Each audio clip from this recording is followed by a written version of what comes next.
આ કોઈની જાન નથી નીકળી રહી, પણ એક માતાની અંતિમ યાત્રા છે. જી હા, આજકાલ જ્યાં બાળકો મા બાપને વૃદ્ધાશ્રમમાં મોકલી દેતા હોય છે, ત્યાં પુત્રે માતાના અવસાન બાદ પણ એવો પ્રેમ બતાવ્યો કે બધા જ જોતા રહી ગયા. આ દ્રશ્યો નવસારીના છે, જ્યાં શ્રવણ જેવા દીકરા રાજુ પટેલના પૂજ્ય માતાશ્રીનું દુઃખદ અવસાન થયું.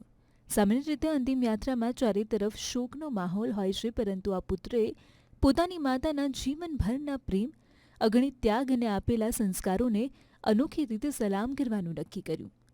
રાજુ પટેલે પોતાની માતાની અંતિમ વિદાયની કોઈ ભવ્ય શોભાયાત્રાની જેમ યાદગાર બનાવી દીધી. બેન્ડવાજા અને શાહી વ્યવસ્થા સાથે માતાની અંતિમ યાત્રા વાજતે ગાજતે નીકાળી. વેરાવળ વિસ્તારના રસ્તાઓ પર જ્યારે આ અનોખો નજારો જોવા મળ્યો, ત્યારે ત્યાં હાજર હજારો સ્વજનો, મિત્રો અને સ્થાનિકોની આંખોમાંથી આંસુ સરી પડ્યા.